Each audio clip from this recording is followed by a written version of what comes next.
Notre histoire commence au moment précis où Mademoiselle Rose s'apprête à faire l'acquisition d'une boîte de petits pois de la marque Miam Miam pour la modique somme de 1,49 €.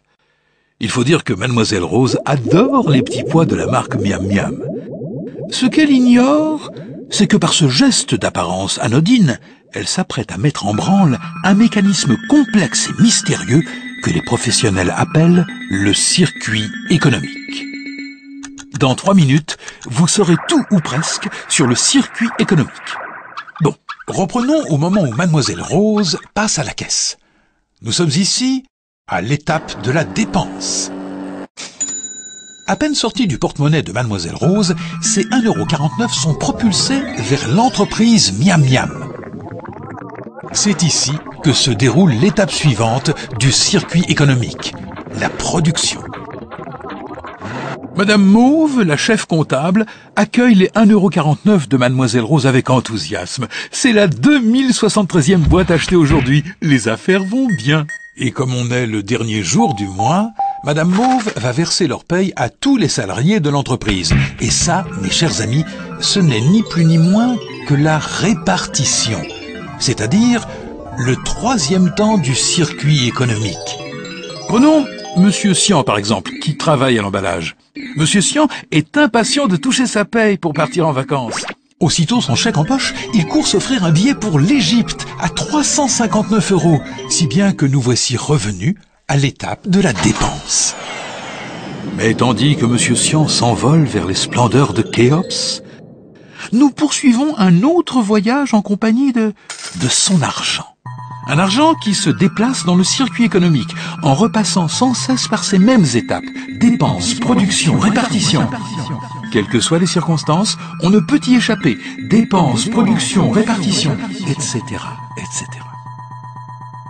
Par exemple, les 359 € de Monsieur Sian atterrissent dans les caisses de la compagnie aérienne ZWA. Mais attention, comme la compagnie a déjà payé toutes ses charges et qu'elle fait des bénéfices, elle a décidé de distribuer des dividendes aux actionnaires. Par exemple, à Madame Beige, qui se dirige illico vers la case dépenses.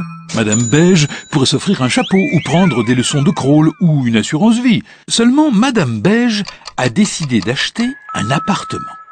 Un appartement qu'elle paie avec ses économies, mais aussi grâce à un prêt. Et ce prêt, c'est un service que Madame Beige achète à sa banque et qu'elle paiera en versant des intérêts. Il s'agit donc bien de dépenses pour Madame Beige et de production pour la banque. Nous allons maintenant accélérer un peu le temps pour observer ce que devient le premier versement de Madame Beige. Voyons voir. Ah, le voilà qui parvient à la banque, qui décide de l'utiliser pour investir. Et c'est ainsi que Monsieur Lavande, au service informatique, commande un lot d'ordinateurs dernier cri chez Orditop 2000. Bon, vous commencez à comprendre le principe. Qu'est-ce qu'Orditop 2000 va faire de cet argent? Verser des salaires, des dividendes, construire une nouvelle usine? Perdu! Orditop 2000, comme tout le monde, va devoir payer ses impôts. Et avec les impôts qu'il perçoit, l'État fait exactement comme tout le monde. Il dépense.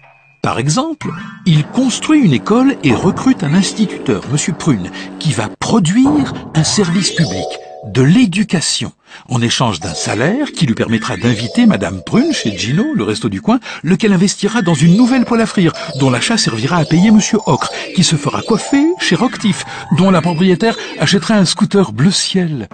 Dans le magasin de Mademoiselle Rose. Eh oui, celle-là même qui achetait des petits pois tout à l'heure.